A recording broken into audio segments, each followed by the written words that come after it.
From the CyberHub bunker and studio, you're tuning in to the CyberHub Podcast. And now for your host and CISO, James Azar.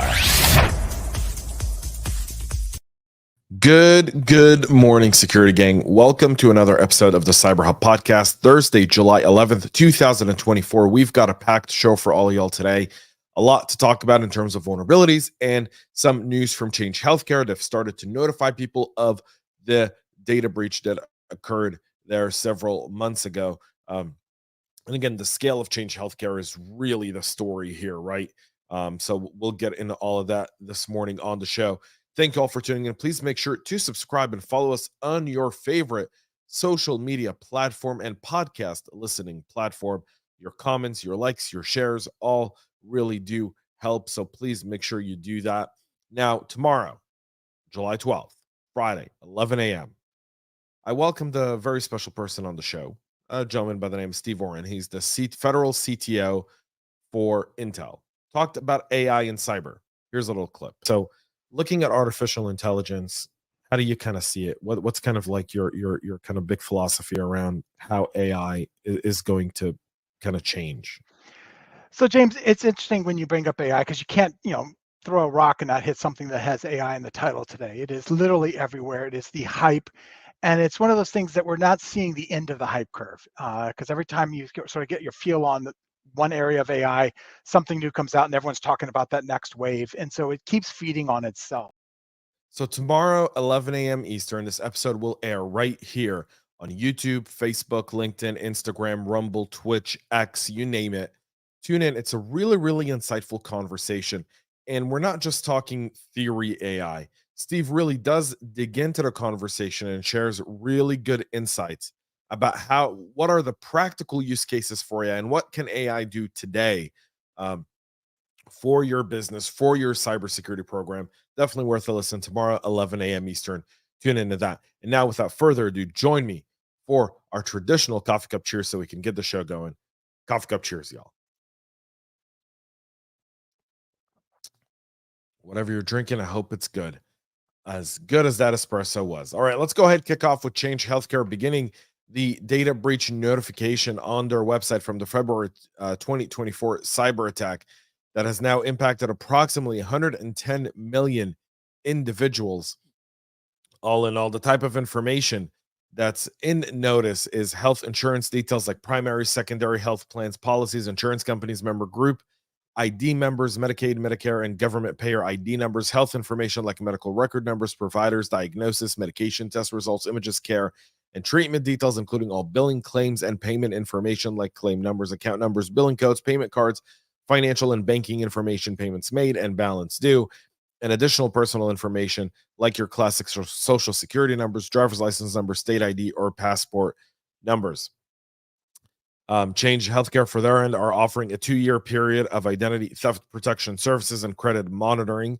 As you get the email, you'll need to sign up for that. The changecybersupport.com website is the official website for signing up for the credit monitoring. 1 out of every 3 Americans could be affected by the Change Healthcare breach, and as such, it's worthwhile to go and sign up for this service immediately. Again, we all have at this point some sort of service like this, but nonetheless, definitely worthwhile there. So that's the big news from Change Healthcare. Again, if you know a victim of the Change Healthcare ransomware attack, changecybersupport.com is the website to register. They've also set up a call center, 888-846-4705.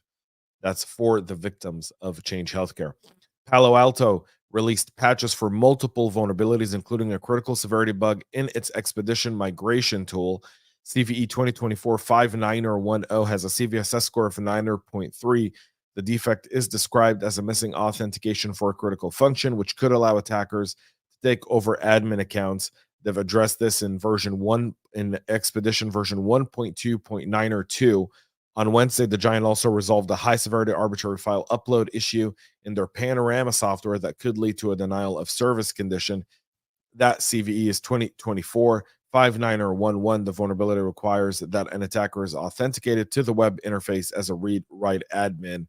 The company also released patches for medium severity security defects in the Cortex XDR agent and PanOS software that could allow attackers to run untrusted code on a device and to tamper with the physical file system to elevate privileges, respectively. Palo Alto also published an advisory detailing the impact of what were reported on yesterday. The Blastradius vulnerability on the PanOS firewalls configured to use the CHAP or PAP protocols for authentication with a Radius server. Palo Alto further and say the vulnerability would allow an attacker to performing a meddler in the middle attack between Palo Alto Network's PanOS firewall and a Radius server to bypass authentication and escalate privileges to super user when Radius authentication is in use, or either CHAP or PAP is selected in the Radius server profile. Palo Alto's included fixes for the bug in the PanOS versions 11.1.3, 11.0.4 H4, 10.2.10, 10.1.14, and 9.1.19, and plans to release additional fixes for Prisma access by the end of the month. You want to make sure you get that Palo Alto stuff patched. VMware on Wednesday pushed out patches for a high-risk SQL injection vulnerability in its Aria Automation product, warning an authenticated malicious user could target the flaw to manipulate databases. CVE 2024-22280 allows an unauthorized read-write operation in a database through specially crafted SQL queries. VMware gave this a high severity rating with an 8.5 out of 10 severity score. Affected products include the Aria Automation version 8.x and the VMware Cloud Foundation versions 5.x and 4.x. So all in all, you want to make sure you get those patched up immediately. Gitlab is warning of a critical vulnerability in its product Gitlab Community and Enterprise Editions that could allow attackers to run pipeline jobs as any other user. The DevSecOps platform with over 30 million registered users is significant. The CVE now is 2024-6385. It's received a CVSS base severity score of 9.6 out of 10. It impacts all GitLab's Community Edition and Enterprise Edition versions 15.8 to 16.11.6, 17.0 to 17.0.4, and 17.1 to 17.1.2. Under certain circumstances that GitLab has yet to disclose, attackers can exploit it to trigger a new pipeline as an arbitrary user. The company released GitLab Community Enterprise 17.1.2, 17.0.4, and 16.11.6 to address the critical severity flaw and advised all admins to upgrade immediately. The GitLab also patched an almost identical vulnerability, CVE 2024-5655, in late June. So that's also there. Again, product security of these products we use plays a pivotal role, right? And one of the big roles you're starting to see kind of develop career-wise is that VP of product security. It's that chief product security officer. It's the director of product security. And that's going to be really critical for a lot of these organizations moving forward, because you want to have security be part of the team and not just there at the very end of it. Multiple threat actors have been observed exploiting a recently disclosed security flaw in PHP to deliver remote access Trojans, cryptocurrency miners, and denial of service botnets. The vulnerability in question is CVE 2024-4577, carries a CVSS score of 9.8. It could allow an attacker to remotely execute malicious commands on Windows system using Chinese and Japanese language locales. It was publicly disclosed back in early June. The flaw does allow an attacker to escape the command line and pass argument to be interpreted directly by PHP, according to Akamai researchers Kyle Lefton, Alan West, and Sam Tinklenberg. Sam. In a Wednesday analysis, the vulnerability itself lies in how Unicode characters are converted into ASC2. The web infrastructure company said it began observing exploit attempts against its honeypot servers, targeting the PHP flaw within 24 hours of it being publicly acknowledged. Again, that's the time frame that we all have to pay attention to. 24 hours from the moment it's disclosed, you start to see actual exploits and targeting of it take place. You'll see it earlier. Those are typically experimenting script kiddies and whatnot. The more organized cybercrime groups, the affiliates, the decentralized networks, they'll wait a little bit, they'll test it, and then they'll go out, start scanning in order to make sure that they're not, if they set an alarm, they've already got inroads in. So there's that. Citrix has rolled out patches to fix multiple security vulnerabilities, including critical and high severity issues in its NetScaler product line. The most severe is CVE 2024-6235, an improper authorization bug that allows an attacker to access sensitive information. Citrix is also calling attention to CVE 2024-6236, which is a buffer overflow bug in the NetScaler console agent and SVM products that could be exploited to cause a denial of service condition. Citrix recommends updating to NetScaler console and NetScaler agent versions 14.1 -2553. There's a whole bunch of these, so you can see them all in the show notes here, but you want to make sure you get your Citrix environments patched up immediately. CISA and FBI on Wednesday issued a joint alert on exploitation of OS command injection vulnerability in network edge devices. This is, again, going in response to the intrusion that we saw exploiting Cisco's NXOS, that's CVE 2024-203-9er, and then Palo Alto's 2024-3400 and 21887, the Avanti Connect Secure. They're urging business leaders and device manufacturers to eliminate OS command injection vulnerabilities at the source, and that's because you're failing to properly validate, sanitize user input when constructing commands to execute the underlying OS. All in all, if you can eliminate OSs, that's another thing, right? If only you could. And now patch security flaw in the Veeam backup and replication software is being exploited by a nonsense ransomware operation known as a state ransomware. Singapore headquartered Group IB discovered the threat actor in early April of this year, said the modus operandi involves the exploitation of CVE 2023-27532, CVSS score of 7.5 to carry out the malicious activities.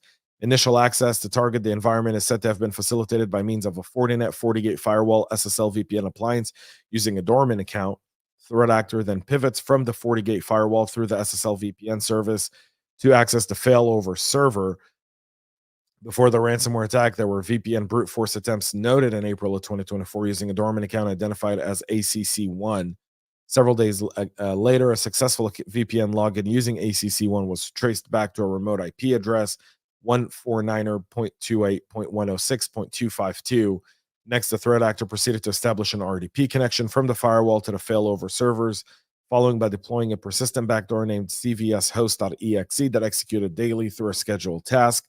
Subsequent access to the network was accomplished using the backdoor to evade detection. The primary responsibility of the backdoor is to connect to the C2 server over HTTP and execute arbitrary commands. All in all, the activity facilitated the activation of the XP command shell stored procedure and subsequent creation of the Veeam backup account, essentially making Veeam's backups not useful at all. And when you think about this from a threat actor perspective, decentralized, you become part of the affiliate, the decentralized cybercrime ransomware group. And now you've got the backups taken down. So you increase the chances that people will pay you for the key, and then they get a higher share of it because of the work they do. Japan's Computer Emergency Response Team Coordination Center is warning that Japanese organizations are being targeted by North Koreans' Comiskey.